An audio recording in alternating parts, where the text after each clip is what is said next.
नमस्कार दोस्तों।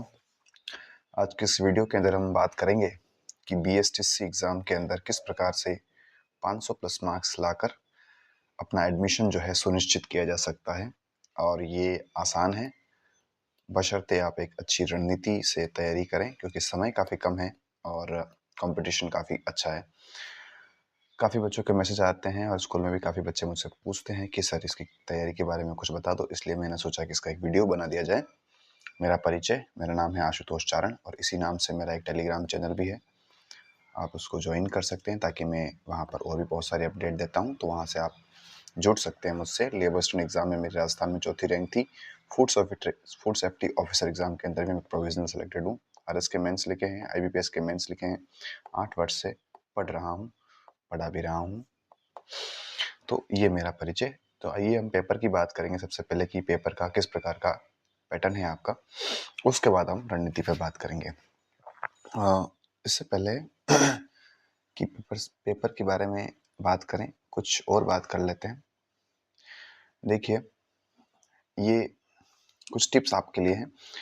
देखिए, जितने भी स्टूडेंट्स जो हैं तैयारी करते हैं, अक्सर या तो कोचिंग लेते हैं, चाहे ऑनलाइन लें या ऑफलाइन लें, तो वहाँ एक दिक्कत ये आती है कि वहाँ जैसा, क्योंकि ये बच्चा बिल्कुल फ्रेश बच्चा होता है, 12th पास आउट या 12th अपीयरिंग बच्चा होता है, तो उसको जैसा पढ़ाया जाएगा वो पढ़ लेगा, है ना। वो एक्सपीरियंस्ड नहीं होता है, एक बड़ी दिक्कत ही होती है और बच्चे को आसानी से भ्रमित भी किया जा सकता है। तो आप थोड़ा सा जहाँ पढ़ें, जहाँ भी कोचिंग ले रहे हैं, वहाँ परख लें एक बार। और ये कैसे परखेंगे कि जो टीचर्स आपको पढ़ा रहे हैं, एक बार ये देखें कि क्या उन्होंने खुद कोई परीक्षा दी है और परीक्षा देकर क्या वो सिलेक्ट हुए हैं। अगर हाँ, तो आप उन पर भरोसा कर सकते हैं। अगर नहीं, तो फिर आपको थोड़ा और सोच विचार करने की आवश्यकता है, थोड़ा ज़्यादा परखने की आवश्यकता है। फिर वहाँ जो कोचिंग का जो आपको बुकलेट्स दी जा रही है, नोट्स दिए जा रहे हैं, क्या उनमें से पुराने पेपर में से देखिए क्या 70 to 80% क्वेश्चन आ रहे हैं। और अगर 70 to 80% क्वेश्चन आ रहे हैं, इसके दो दायरे हैं, दो इसकी क्राइटेरिया। पहली, दोनों पे टिक होना चाहिए। पहला टिक है, क्या क्वेश्चन आ रहे हैं, ठीक है। दूसरी बात, उसके अलावा क्या वो इतने शॉर्ट है कि आप एग्जाम से पहले इसको 3 बार, कम से कम 3 बार इसको रिवाइज कर पाओ। क्या वो इतने शॉर्ट है? ऐसा तो नहीं है आपको 1000 पेज की बुकलेट दे दी और बोल दिया कि सारे क्वेश्चन यहीं से आ रहे हैं। तो देखो बच्चों, 1000 पेज की अगर बुकलेट होगी तो इसको पढ़ना और याद रखना असंभव है। इसलिए इतने बड़े बड़े नोट्स से बचना है, काफ़ी शॉर्ट रखने अपने नोट्स, अपना कंटेंट, और उसको मल्टीपल रिवीजन के थ्रू अपना सिलेक्शन लेना है। तो ये मैंने आपको, अगर आप तैयारी कहीं से कर रहे हैं, एक बार परख लें। अब बात करते हैं रणनीति की, एग्जाम की स्ट्रेटजी की, किस प्रकार हम नंबर ला सकते हैं। देखिए, आपके 200 क्वेश्चन आएंगे, 600 मार्क्स का पेपर होगा। 4 सेक्शन है, राजस्थान जीके, मेंटल एबिलिटी, शिक्षण अधिक क्षमता, टीचिंग एप्टीट्यूड और लैंग्वेज। हर बार 50-50 क्वेश्चंस देके जाएगा आपको। इंग्लिश के अंदर 20 और हिंदी संस्कृत उसके अंदर 30-30 क्वेश्चंस आपको देखने को मिलेंगे। अब देखिए कि ज़्यादातर जो मैंने देखा है ट्रेंड, वो इस पार्ट पर बहुत ज़्यादा ओरिएंटेड रहता है, क्योंकि जो टीचर्स मार्केट में मिलते हैं उनको ये जीके बहुत अच्छा आता है। लेकिन ये जो दो सेक्शन दिख रहे हैं, जो भी जीके के बिल्कुल बराबर नंबर लेके बैठे हैं, इस पर इतना ध्यान नहीं दिया जाता है। तो जो बच्चे सिलेक्शन श्योर करना चाहते हैं, आप देखिए कि राजस्थान जीके का सिलेबस बहुत बड़ा है, इसका कॉस्ट बेनिफिट बहुत कम है। आप इतने सारे राजवंश पढ़ेंगे, उसमें से एक क्वेश्चन आएगा। राजवंश कितने हैं आपको देखिए, एक राजवंश, बहुत सारे राजवंश, और हर राजवंश में बहुत सारे राजा। तो इतनी बड़ी स्टडी करने के बाद आपको वहां से एक दो क्वेश्चन देखने को मिलेगा। मतलब पढ़ना ज्यादा है और वहां से क्वेश्चन कम है। पढ़ना तो ज्यादा है और क्वेश्चन कम है। इसको कहते हैं कॉस्ट बेनिफिट, कि आपने मेहनत कितनी की और वहां से आपको बेनिफिट कितना हुआ। फिर उसके बाद भी, पढ़ने के बाद भी एक्यूरेसी आपकी बहुत कम आती है, क्योंकि इतना कंटेंट हो जाता है, उसको याद रखना एग्जाम में और क्वेश्चन सही कर पाना मुश्किल है। तो आप वहां पे श्योरिटी से कुछ ही क्वेश्चन होंगे जहाँ कह पाएंगे कि इसमें ये मेरा क्वेश्चन सही है, क्योंकि कंफ्यूजन की स्थिति बन जाती है। वही मेंटल एबिलिटी देखें, सिलेबस बहुत लिमिटेड है। सिलेबस तो क्या है, मेंटल एबिलिटी कोई सिलेबस होता नहीं, बेसिकली आपके दिमाग की क्षमता चेक करते हैं वो। इसका कॉस्ट बेनिफिट बहुत ही ज़्यादा है। ये मैं दोनों की बात कर रहा हूँ, उसमें भी पहली प्रायोरिटी पे मैं इसको रख रहा हूँ और उसके बाद दूसरी प्रायोरिटी पे इसको रख रहा हूँ। दोनों की ही बात है। वैसे सिलेबस का लिमिटेड है, कॉस्ट बेनिफिट बहुत अच्छा है, बहुत ही ज़्यादा है। मेंटल एबिलिटी में तो आप कह सकते हैं 100% कॉस्ट बेनिफिट है। आप 50 में से 50 क्वेश्चन सही कर सकते हैं, थोड़ी सी आपने एफर्ट लगा लिया तो। और एक्यूरेसी बहुत अच्छी है, बहुत ही अच्छी है। तो मेरे कहने का मतलब ये है कि आप इस पर ध्यान दें, लेकिन इतना ना दें कि इन दोनों को भूल जाएं। अक्सर मैंने देखा है कि इस पर ध्यान बहुत ज़्यादा और इनको बस एक बार पढ़ लिया और इसको पूरे दिन पढ़ते रहते हैं। उसके अलावा भाषा, भाषा के अंदर भी आप बहुत अच्छा स्कोर कर सकते हैं, क्योंकि ये भी एक्यूरेसी वाला एक टॉपिक है। तो हिंदी है, अगर आपने पढ़ लिया विलोम से, जो भी आपके सिलेबस में, अभी देखेंगे सिलेबस भी, तो जो भी आपके ग्रामर के अंदर जो टॉपिक दे रखे, अगर आपने अच्छे से तैयार कर लिए तो वहाँ क्वेश्चन जो गलत होने की संभावना है वो ना के बराबर रहती है। इंग्लिश अगर आप हिंदी मीडियम से तो एवरेज कर लें, 12 क्वेश्चन के आसपास अगर आप कर लेते हैं बेसिक नॉलेज से, तो वो हो जाएगा काम। लेकिन यहाँ यहाँ और यहाँ आपको बहुत दम लगाना पड़ेगा। वो ये दम आप तब लगा पाएंगे जब आप इसको थोड़ा सा लाइट लेंगे, इसको थोड़ा सा छोड़ेंगे, तो ये आप कर पाएंगे। ठीक है, तो आपका पढ़ने का क्रम क्या होना चाहिए? टीचिंग एप्टीट्यूड रख लीजिए या मेंटल एबिलिटी रख लीजिए। मेंटल एबिलिटी को क्वेश्चन सोल्व करने, ये कोई वो आज याद करने जैसा नहीं है, तो इसको क्वेश्चन सोल्व करने पड़ेंगे आपको, तो इसको डेली रखिए और लैंग्वेज को भी डेली रखिए। एक स्लॉट बना लीजिए पढ़ने का कि इस टाइम मैं मेंटल एबिलिटी के टॉपिक वाइज क्वेश्चन सोल्व करूंगा, इस टाइम लैंग्वेज के पढ़ूंगा या उसके क्वेश्चन सोल्व करूंगा। टीचिंग एप्टीट्यूड किसी भी अच्छी कोचिंग के नोट्स से पढ़ लीजिए और वहां से आप तैयार कर लीजिए। जीके कैसे पढ़ेंगे फिर आप? जीके के लिए आप एक तरीका अपनाइए कि बहुत सारी कोचिंग शॉर्ट नोट्स देती है, आप उन शॉर्ट नोट्स को पढ़ लीजिए। आरबीएससी की बुक पढ़ सकते हैं या कि टेबल फॉर्मेट में कोई आपको जानकारी मिलती है, जैसे कि राजस्थान का जो आपका प्रजामंडल आंदोलन है, तो प्रजामंडल की टेबल मिलती है, हर बुकलेट देती है कि भाई मेवाड़ प्रजामंडल की स्थापना ये तब हुई, मुख्य नेता ये 2-3, फिर मारवाड़ प्रजामंडल स्थापना इस वर्ष और ये 2-3 नेता। इस टेबल फॉर्मेट में अगर आपको कोई कंटेंट मिल रहा है तो वो आप याद कर लीजिए। विशेष रूप से हिस्ट्री के अंदर बहुत काम आएगा ये। काफी डीप नहीं जाना है, आप कोई राजा वंश राजा पढ़ने लगे और राजा के बहुत डीप चले गए, इतना आपको नहीं नॉलेज करना।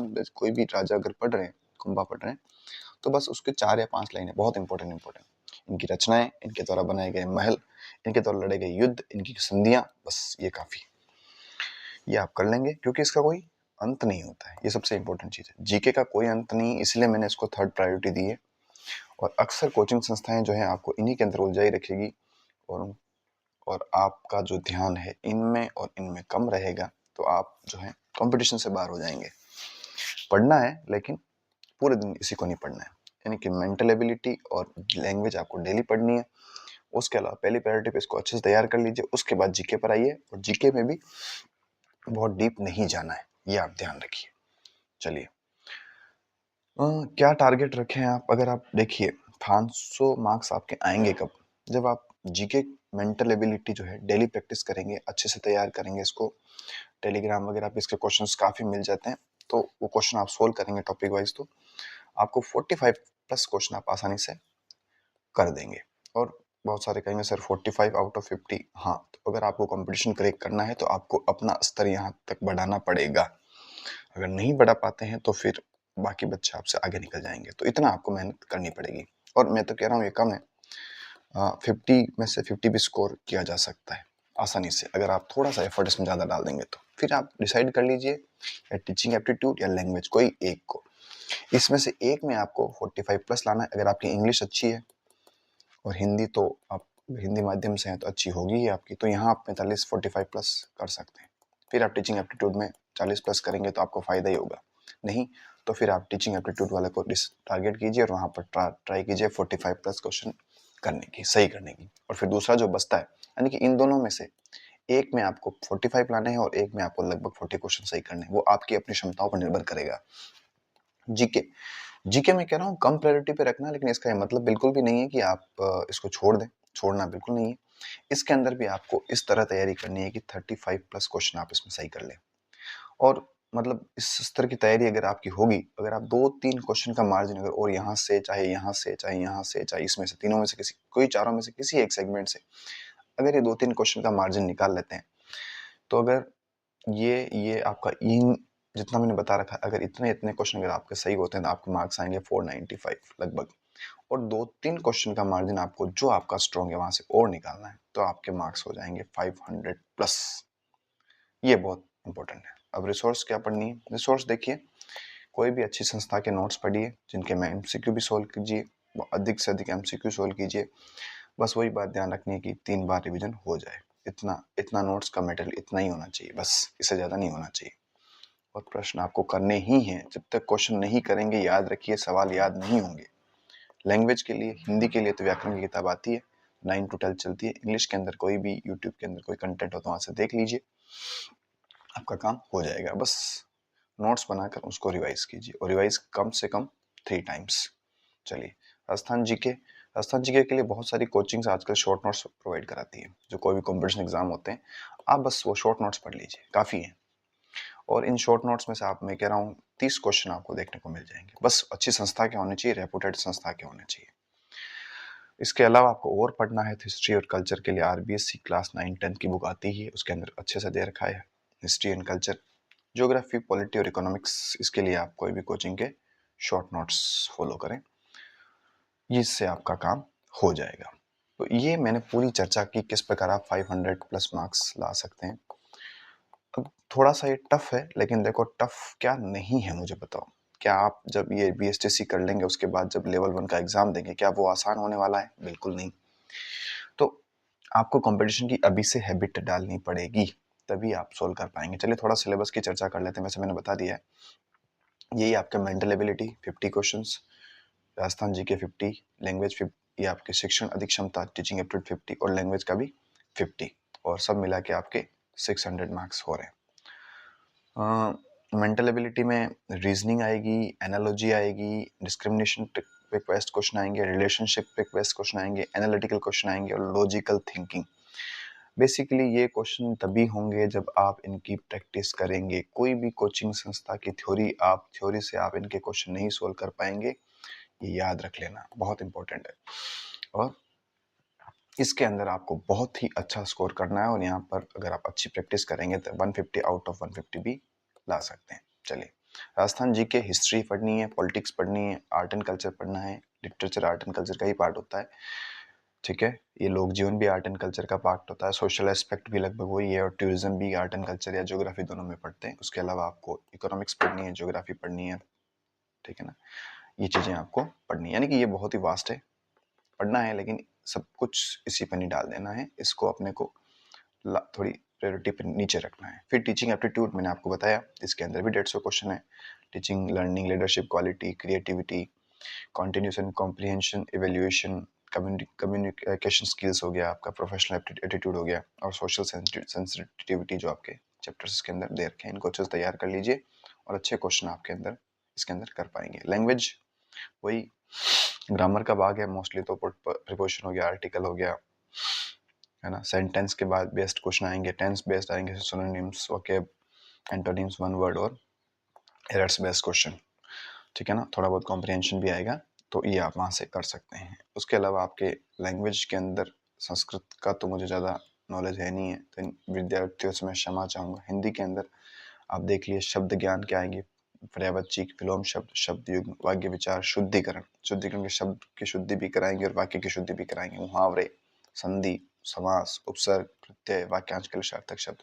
कहने का मतलब पूरी ग्रामर है, और ये भी बहुत अच्छी स्कोर किया जा सकती है, और इसके अंदर भी बहुत ही अच्छी एक्यूरेसी से आप स्कोर कर पाएंगे। तो ये एक छोटा सा मेरा प्रयास था उन बच्चों के लिए जो बार बार मेरे को पूछते रहते हैं कि सर इसके लिए कुछ बता दें।